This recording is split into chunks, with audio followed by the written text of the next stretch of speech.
기온이 바뀌게 되는 가장 큰 원인은요, 바로 위도가 다르다는 겁니다. 위도. 자, 여러분들 위도란 무엇인가? 자, 요거 아직도 감 없으신 학생들 대부분이더라고요. 자, 지구의 4분의 1쪽을 이렇게 나타내 보겠습니다. 4분의 1쪽. 자, 그럼 지구 중심으로부터요, 요까지 이렇게 각도를 잽니다. 그래서 요걸 10도, 20도 이렇게 해가지고 전부 90도까지 되는 거예요. 그러면은 각도가 0도인 쪽은요, 적도라고 하는 거죠. 그 다음에 각도가 90도가 되는 요쪽을요, 극지방이라고 하게 되는 겁니다.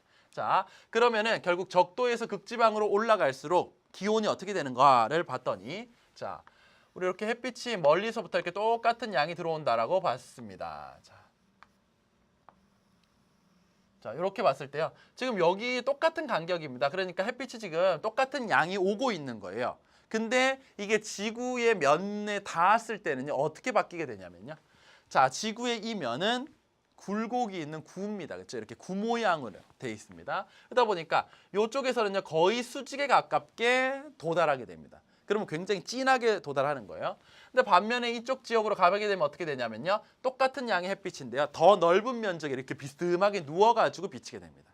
마치 손전등을 위에서 이렇게 수직으로 내리쬐면 정말 밝고, 옆으로 비스듬하게 하면은 면적은 넓어지지만 빛이 뿌얘지는 거하고 똑같은 거예요. 이게. 그렇다면 결국은, 자, 적도에서 극지방으로 갈수록 기온은 어떻게 되느냐? 어떻게 됩니까? 바로 기온이 하강하게 되더라. 자, 요거 여러분들 중요한 내용입니다. 그렇죠? 자, 일단 가장 기본이 되어 있는 내용이다라는 것 알아두시면 되겠고요. 자, 두 번째로 수륙분포가 있습니다. 수륙분포. 요거는 말이 좀 어렵고 처음 들어보시는 말이죠. 자, 수륙분포는 뭐냐? 물과 육지가 어떻게 분포되어 있느냐의 차이인 겁니다. 자, 요거는 우리가 그림을 또 이쪽에다 그려볼게요. 자, 요렇게 있습니다. 육지가 있고요. 여기가 바다가 있습니다. 자, 이 둘 사이에는요, 비열차라는 것이 존재합니다. 자, 여러분들 비열이란 무엇인가? 자, 비열. 중학교 때 분명히 배웠는데 여러분들 지금 모른다고 발뺌 하실 겁니다. 자, 다시 알려드릴게요. 자, 1g 또는 1kg의 어떤 물질을, 자, 1도씨 올리는데 필요한 열이었습니다. 이렇게 설명드리고 나니까 여러분들 또 어디선가 들어보신 느낌이 드시죠? 결국은 1도 올리는데 얼마나 열을 줘야지 1도가 올라가느냐 이 얘기인데요. 결국 그렇다면 비열이 크다라고 한다면, 자, 1도 올리는데 열이 많이 들어간다는 겁니다. 그렇죠? 그러면은 결국은 천천히 데워지고 천천히 식는다. 천천히 변화한다라고 볼 수가 있습니다. 반면에 비열이 작다라고 한다면요, 자, 이거는 좀만 열을 주면 금방 확 올라간다는 거죠. 1도가 올라간다는 거죠. 그러면 이거는 빨리 변화한다, 빨리 데워지고 빨리 식는다라고 볼 수가 있습니다. 자, 요거 일단은 기본적인 내용이고요. 자, 그럼 우리가 한번 보겠습니다. 자, 이쪽에 이제 햇빛이 비친다라고 보겠습니다. 그러면은 데워질 겁니다. 근데 데워지는 속도가 다르다라는 거죠. 자, 육지는요, 비열이 작습니다. 그 다음에 물은 비열이 큽니다, 상대적으로. 자, 그러다 보면 똑같은 양의 햇빛이 비쳤을 때 여기는 온도가 확 올라갑니다. 그렇죠? 그리고 여기는 온도가 천천히 올라갑니다. 그리고 식을 때는요, 빨리 열을 뺏깁니다. 그리고 여기는 천천히 열을 뺏깁니다. 그러다 보니까 여기는 온도 변화가 심하다는 거고요, 여기는 온도 변화가 적다라는 거죠. 그렇다면 결국은 육지의 영향을 많이 받는 내륙 지역이라면 어떻게 되겠습니까? 자, 내륙 지역이라면 기온의 변화가 크지 않겠고 작겠고, 그 다음에 해안 지역이라면 어떻겠습니까? 해안 지역이라면 기온의 변화가 크겠더라라는 사실을 알 수 있습니다. 여기서 우리 기온의 변화는요, 연교차라는 걸로 한번 설명을 해볼 수가 있을 것 같아요. 그래서 제일 따뜻한 달과 제일 추운 달의 그 기온 차이인 연교차가 내륙일수록 크다, 해안일수록 작다라고 봐야 되겠죠.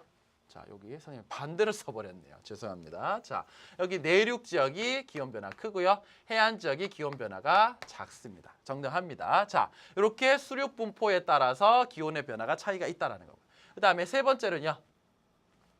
자, 우리 수륙 분포 다음으로 알아볼 것이 해발 고도가 되겠습니다. 자, 이 해발 고도는 뭐냐? 자, 바다로부터 얼마나 높이에 있느냐? 바닷물이 왜냐하면 고도 0m로 치거든요. 그래서 얼마나 높은 높이에 있으면 기온이 어떻게 되느냐를 봤더니 자, 해발 고도가 높아지면 높아질수록 기온이 떨어지더라라는 거죠. 이거 왜 그러냐? 자, 우리 한번 볼게요. 자, 태양으로부터 열을 받으면요. 이 지구는 태양 복사 에너지의 형태로 열을 다시 방출하게 됩니다. 자, 방출하는데요. 지표면적은요. 그 열을 듬뿍 많이 진하게 받는 거고요. 위로 올라가면 올라갈수록 그 열을 연하게 받는 겁니다. 학생들이 가끔 이런 질문 하셔요. 산 위에 올라가면요. 해로부터는 가까워지잖아요. 이런 얘기 하시거든요. 근데 진짜 그거는 정말 이렇게 지구가 이렇게 있으면요. 요만큼 튀어 올라온 거고요. 해는 저 멀리 있는 거예요. 그러니까 태양으로부터 가까워졌다 그래봐야 정말 눈곱만큼밖에 안 가까워진 겁니다. 근데 이 지구가 열을 발산하는 이 근원으로부터는요. 꽤 가까이 있는 거고요. 그리고 꽤 멀리 떨어져 있는 셈입니다. 그러다 보니까 산 위로 올라갈수록 추워지게 되는 거예요. 그러면 결국은 해발 고도가 높아질수록 기온은 어떻게 된다라는 거 알 수 있습니까? 하강한다라는 사실을 알 수가 있습니다. 요거 역시 중요한 내용입니다. 잘 알아두셔야 되죠. 자, 그 다음에 네 번째로요. 해류가 있습니다. 바닷물의 흐름, 해류. 자, 해류는 크게 따뜻한 바닷물의 흐름인 난류와 차가운 바닷물의 흐름인 한류로 나눠볼 수가 있습니다. 자, 난류가 흐르는 지역이라면요. 당연히 그 주변 지역은 온화하겠죠. 따뜻하고 온화하겠다. 반면에 한류가 흐르는 지역이다라고 한다면 어떻게 되겠습니까? 그 지역은 서늘하겠고요. 그리고 한류가 흐르게 되면요. 밑에가 차가워지기 때문에 이게 비가 잘 안 오는 구조가 됩니다. 그건 조금 이따 설명드리고요. 그러다 보니까 비가 적어서 건조하게 된다라는 것. 자, 이렇게 알 수 있습니다. 그래서 난류는 온화, 한류는 서늘하고 건조하다까지. 이렇게 각각의 원인들 때문에 자, 기온이 바뀌게 된다라는 거. 요거 일단 다 중요하고 기본적인 내용입니다. 여러분들 꼭 잘 알아두셔야 되는 내용이었어요.